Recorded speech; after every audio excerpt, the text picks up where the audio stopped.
दुपारी 2 वाजता आपण या, कारण पहिल्या दिवशी आसन व्यवस्थेचा जो गोंधळ झाला तो पुन्हा होता कामा नये आणि तो होत असताना आसन व्यवस्था कशी असली पाहिजे. तर आज ते काय अधिनियमात किंवा नियमात असं नसतं, ती परंपरा आहे. तो एक नेहमीचं म्हणजे इतक्या वर्षाची, त्याप्रमाणे महापौर बसल्यानंतर जी उजवी साईड असते त्या उजव्या साईडला, इथून आपण जी अशी उजवी साईड मानतो त्या उजव्या साईडला सगळे सत्ताधारी असतात आणि आपण इथून असं मानतो जो डावं हात किंवा त्याला विरोधी पक्ष बसतात. त्याच्यामध्ये आज 10नी संख्या सगळ्या बाजूनी वाढते आणि 227 आणि +10 असं करताना इथे दाटीवाटी होतीये.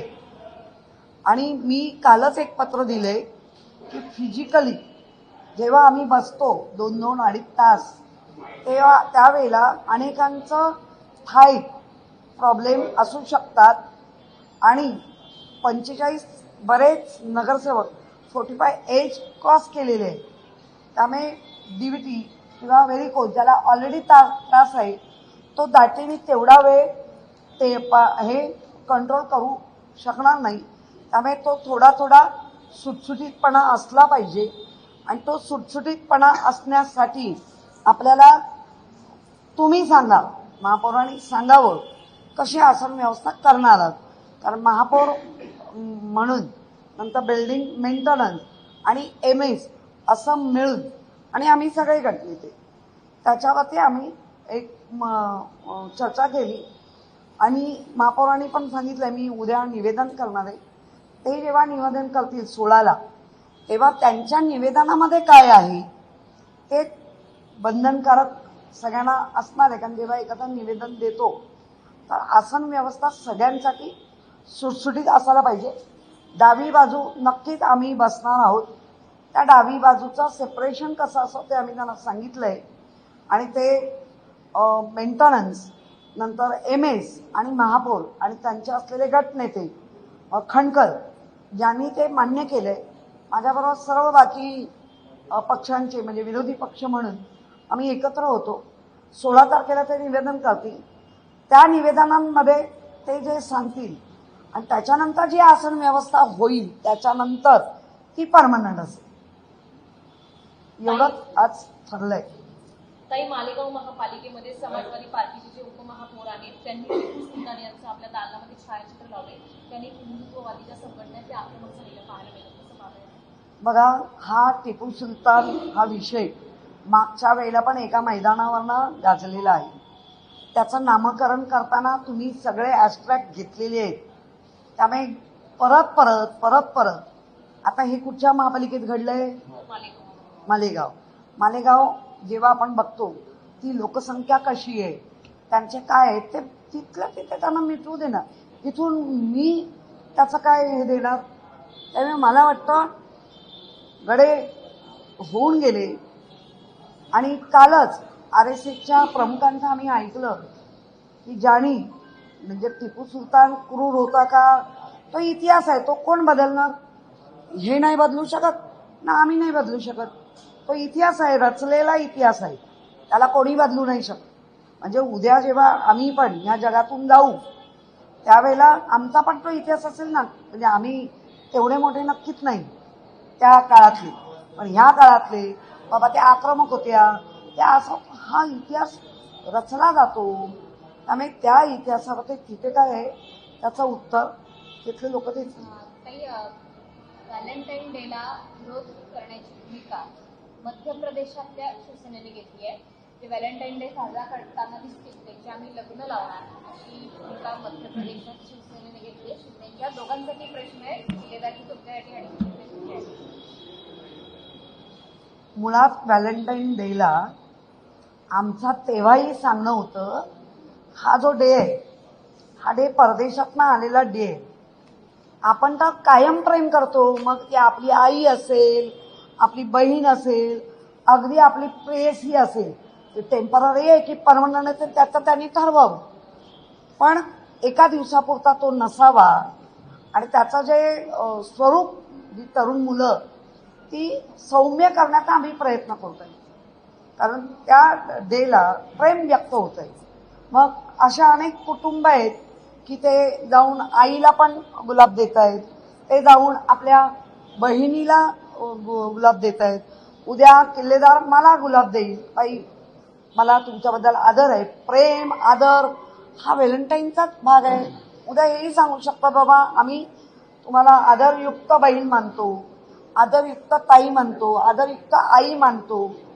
प्रेम व्यक्त करायला एक लाल गुलाबच गरजेचं नाही आणि त्यासाठी व्हॅलेंटाईन डे असला पाहिजे ह्याचा नाहीये. फक्त तरुण मुलांनी ह्या सगळ्यात अडकण्यापेक्षा तुम्ही तुमचं प्रेम नक्की व्यक्त करा कोणावरही. त्याला काय बंधनं असू शकत नाही. फक्त त्याचं वाईट वेगळ्या याच्यामध्ये करू नका असं सर्वांचं मत आहे. याच मुद्द्यावरती या आधी पडते महाराष्ट्रात आपल्या पहिल्या साईडला आहे शिवसेनामध्ये असेल भूमिका घेतलेल्या आहेत व्हॅलेंटाईन डे. भूमिका आमची हीच आहे ना की व्हॅलेंटाईन डे हा व्हॅलेंटाईन हा कोण होता, एक प्रेम व्यक्त करण्यासाठी असणारे एक प्रतीक आहे ते आणि तो दिवस त्याचा प्रेम कोणी कोणावर करू शकतं. काय एखादा प्रियकर प्रेयसीवर प्रेम करतो ह्यालाच प्रेम म्हणतात असं नाहीये ना. मी माझ्या आईवर देखील तितकंच प्रेम करतो, मी माझ्या आईवर तितकंच चांगल्या प्रेम करतो, माझ्या मैत्रिणीवर बहिणींवरही करतो, माझ्या खूप चांगल्या मैत्रिणी आहेत त्यांच्यावर मी प्रेम करतो, मित्र आहेत माझे चांगले, भाऊ आहेत, सगळ्यांवर प्रेम करतो. हा प्रेम व्यक्त करायचा दिवस आहे. त्याला आपण मला वाटतं अलीकडच्या पिढीने थोड्या वेगळ्या मार्गाने त्याचा अर्थ घेतलेला असावा म्हणून ह्या कॉन्ट्रोवर्सीज तयार होतात. जर त्याची योग्य पद्धतीने अवेअरनेस त्याचा जर हा सगळ्यांना झाला तर मला वाटतं ह्यात कॉन्ट्रोवर्सी व्हायचा प्रश्न येणार नाही. शिंदेसेना ज्या पद्धतीने आक्रमक भूमिका घेतली आहे की मुलांना घराबाहेर पडू देऊ नका, अशाच प्रकारची भूमिका महाराष्ट्रात सुद्धा घेतली गेली होती. कठोर भूमिका व्हॅलेंटाईन डेच्या विरोधात घेतली होती आधीच्या शिवसेना. आता ती मवाळ होत चाललेली आहे. आधीच्या शिवसेनेने घेतली त्याचं उत्तर व्यक्ती स्वातंत्र्य म्हणून काय आहे की नाही. आम्ही तेच म्हणतोय मुलांना, तुमचं स्वातंत्र्य आपण हिरावून नाही घेतो. कारण त्या वयात म्हणजे जी मुलं आता ज्या वयात आहे त्या वयात ना आम्ही गेलोय ना. आमच्याला हा व्हॅलेंटाईन नव्हता. पण व्यक्ती स्वातंत्र्य म्हणून अगदी जन्माला आलेल्या मुलापासून सगळ्यांना दिलं पाहिजे. फक्त त्याचं विभिस्त रूप किंवा अगदी जे किळसवाणी ते करू नका. तुम्ही कोणावरही प्रेम करू शकता. प्रेम करायला कुठली बंधनं नाही. माझ्या श्वानाला देखील आज गुलाब देणार आहे कारण त्याच्यावर पण खूप प्रेम खूप म्हणजे अनधिकृत फेरीवाल्यांचा सर्वात त्यामध्ये रोहिंगे जे आहेत त्या संदर्भात आता कठोर पाऊल सुरुवातीला उचलत आहे. पण हे रोहिंगे आलेपासून बांगलादेशी आलेपासून हा प्रश्न असतो नाही. मुळामध्ये बघा, आता मी त्या 2 दिवसापूर्वी प्रेस घेतली तेव्हाही मी सांगितलं महापौरांनी त्यांच्या भूमिका काय मांडाव्या त्या आम्ही नाही ठरवू शकत. रोहिंगे हा जर विषय असेल म्हणजेच बांगलादेशीय किंवा इतरही देशातून बांगलादेशीय पाकिस्तानी असे पण आपल्याकडे आहेत. आणि जो या देशामध्ये ज्या पद्धतीने तेव्हा म्हणजे माझा उलटा प्रश्न राहील, हा विषय 2014 पासून रेंगाळला का. जर तुम्ही इतके कट्टरवादी आहात तर तो रेंगाळला का. तुम्ही आता कसे काढणार आहात. कारण आज डिलाय रोडला ज्या कारवाया झाल्या ते सगळे फेरीवाले माझ्याकडे आले. लोरपळ डिलाय रोड तिथे सगळे मिल कामगार लोक आहेत आणि ज्यांच्या मुलांना नोकऱ्या नाहीत, ज्यांच्या मुलींना नोकऱ्या नाहीत, खानावळीला पैसे पुरत नाहीत म्हणून आता लोक हॉटेलमध्ये जाऊन वडापाववर दिवस काढतायत. जी कोल्हापूर सोलापूर इथून मुलं जी व्यवसायाला आली आहेत तर त्या मुलांची अधिक आबाळता होणारच आहे. कारण संध्याकाळचं जेवण ते घेत नाहीत एका वडापावावर एका भजीपावावर काढून. कारण त्यांचा पगारात तोकडा आहे. त्यांच्या आईकडनं ते इकडे आले आणि त्यांना ते जेवण पुरेसा पैसा देऊ नाही शकत आहेत. मग अशाना आम्ही जे धोरण जे आणलं त्या धोरणाचं काय झालं ते सांगावं ना. जी नोंदणी झाली आहे ज्या धोरणावर त्या सगळ्या नोंदणीचं काय केलं महापालिकेच्या प्रशासनाने किंवा आता राज्य सरकारने. म्हणजे काही कारवाईसाठी आता जो सर्वसामान्य गाड्या असेल तर त्यावर पण कारवाई होते. झालीये, कारवाया होती नाही. सरसकट दुकानं तोडली गेली, गाड्या मला या माध्यमातून महापालिकेला पण इशारा द्यायचा आहे, इतक्या सक्तपणे पहिला तुम्ही सर्वे करा, ज्यांची लायसन आहेत त्यांना तोडले.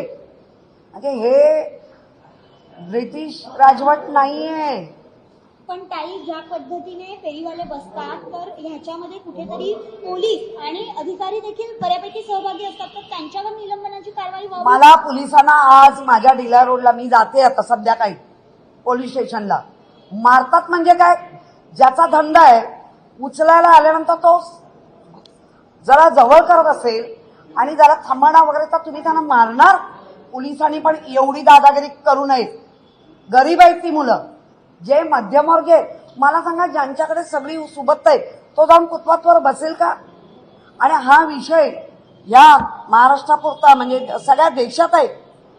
हा विषय फेरीवाला आपण सर्वेक्षण केलंय 2006 पासून. पण ताई, सर्वेक्षणाचं राज्य सरकारकडून दोन्ही म्हणजे आधी कोण होते नंतर अजूनही त्याच्यामध्ये कुठलीही सुस्पष्टपणा आलेला नाही. उलट माझं म्हणणं आहे, लवकर आणा. झोन तयार केले होते, पण ते झोन असे कुठेतरी करू नका की पब्लिकला त्याची यातायात होईल. ते झोन कम्फर्टेबल असू दे, लोकांसाठी कम्फर्ट तसे करा. आज परप्रांतीय लोक पण आज नाम जोशीला जी कारवाई झाली, त्यांनी एकतर भायखळ्याला जावं किंवा त्यांनी लोरपळला यावं. म्हणजे साधं काय घ्यायचं तर 1 किलोमीटर किंवा अर्धा किलोमीटर यावं, या गोष्टीचा विचार व्हावा. पोलिसांनी हस्तक्षेप करतायत, तुम्हाला वरून संदेश येत आहेत, याचा अर्थ वाटेल तशी मारपेट करू नका. महापौरांनी आज जी बैठक घेतली त्या बैठकीमध्ये असं निदर्शनास आलं की पालिकेचे अधिकारी याला जबाबदारी कारवाई करत नाही, फेरीवाल्यांना पाठीशी घालतायत अशी माहिती समोर आली. त्या अधिकाऱ्यांवर कारवाई व्हायला पाहिजे का? नाही, माझं म्हणणं आहे की कारवाई तर व्हायलाच पाहिजे. ते जे तुम्ही जे म्हटलं पोलीस आणि यांचं, आज पण मी काही गाडी म्हटलं आज काय तुम्ही फोन करून गेले नसणार, आता फोन करून जातात आणि मग ठराविक लोकांना फोन आले, तिथले कोण नाही कोण असतात. हा बट नॅचरलचाच विषय आहे. त्याच्याशी मी माझ्यावरून म्हणेन, लोकप्रतिनिधी म्हणून आम्ही जास्तीत जास्त काय केलं की बाबा मिल कामगारांचा एरिया आहे, मिल नोकऱ्या नाहीत, त्यांच्या घरात शिकलेली मुलं आहेत, त्यांचे पालक, मुलं नाही बसत, त्यांचे पालक बसतात, त्यांच्या औषध पाणी, त्यांचं काय हाऊस यासाठी जेव्हा बसत असतील आणि कष्ट घेऊन फेरीवाला इतका पण ऊन पाऊस थंडी या सगळ्या निसर्गाच्या बदलात तो टिकून राहतो आणि लोकांना सुविधा देतो.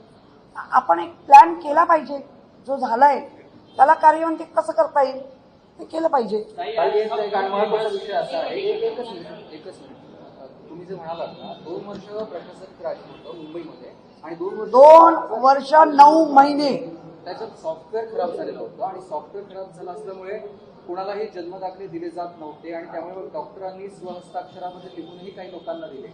या सगळ्याला जबाबदार प्रशासक किंवा ती तत्कालीन व्यवस्थापना आहे? नाही, आता 2 वर्ष 9 महिने जेव्हा महानगरपालिका सगळ्याच प्रशासकीय याच्यात गेल्या होत्या आणि ती प्रशासकीय असताना जे सगळे पालकमंत्री म्हणून निर्वत होते, इकडे कोण एक सावंतवाडीचा पालकमंत्री ज्याचा काय मुंबईशी काही संबंधच नाही, एक मलबार हिलचा पालकमंत्री ज्यांचा फेरीवाल्याचं काय दुःख आहे ते माहितीच नाही किंवा सामान्य. त्यामुळे हे असं जर घडलंय ह्याच्यासाठीच आम्ही श्वेतपत्रिका मागतोय की या 2 वर्ष 9 महिन्यात तुम्ही काय काय केलंय ते आम्हाला अवगत व्हावं.